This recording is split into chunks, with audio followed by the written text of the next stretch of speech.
You don't want to feel like you have to overstep into a role that you really shouldn't be in because you're not the husband yet.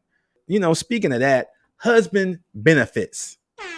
Let's talk about husband benefits because that is a husband benefit. Being responsible for someone else's children is a husband benefit or a wife benefit.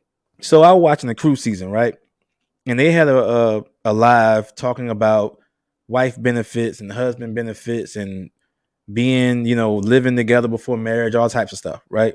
When he asked the question of what is a wife benefit, the context of the question is what is something that women do that they probably shouldn't do because technically it is a wife benefit or a wife trait or duty, right? Like you doing stuff that only wives should be doing, but you're not even married. So that was the question. So when it went into that, answers start rolling off the tongue.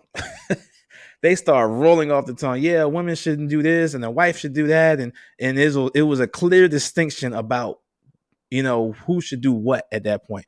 But when it got to husband benefits, this is when things start to get a little tricky, right? It's like there was some good answers still, and shouts to the show. There was some good answers still, but it was a little bit of a mixed up in the pause there because nobody ever really thinks about what a husband benefit is because we always attribute husband benefits to just being a man.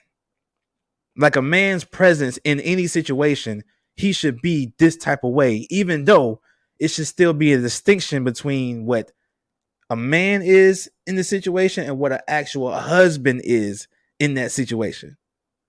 There's a distinction. For me, a husband benefit is responsibility. I am not taking on responsibilities until we are married. I'm not responsible for you. I'm not responsible for your bills. I'm not responsible for anything you have going on in your life until we're married. Now, when I say responsibilities, one of the reasons why is because whenever you get married, you are an extension of that other person. You are extensions of each other. You are representatives of each other. And I am not going to be responsible for anything that doesn't represent me.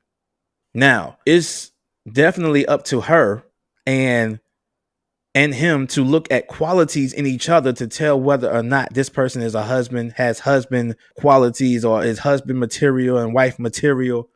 You look at qualities, but you can see someone's qualities without them actually playing the role. We think that a man is supposed to provide just because he's a man, when that's not the case.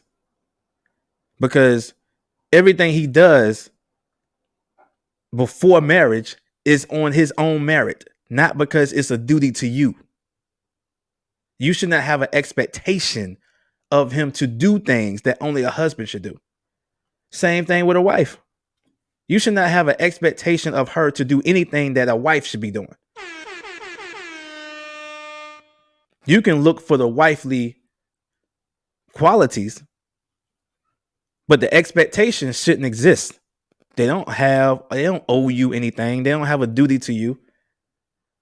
The same way as a husband, I don't owe you nothing. The only thing I'm doing right now is showing you the qualities of who I am until we decide to make it official.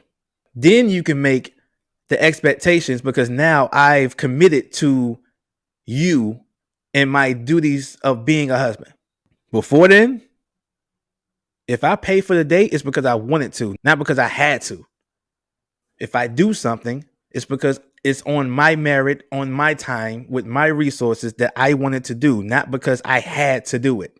And that's why I agreed with Kayla's answer in the episode, because she said the same thing about sex when it comes to women.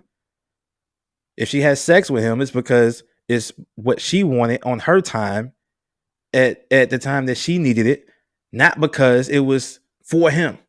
Before marriage, nobody owes you anything. So responsibility, not being responsible for or being held responsible for anyone that I'm not married to.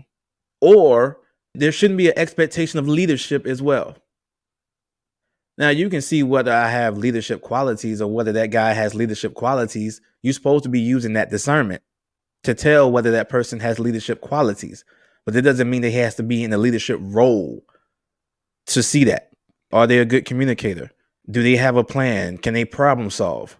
Do they listen and then put things in action? You can look for the qualities, but you shouldn't expect it. It shouldn't be a requirement. It should be no requirements until after the wedding.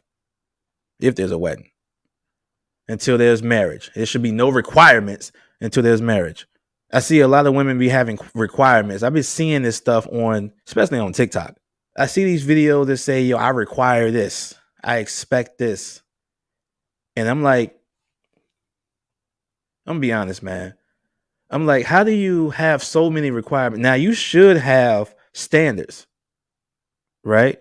You should have standards of things that you need and that you require for what you need in life and what you need to function and be satisfied and happy and to carry on. Like you should have standards.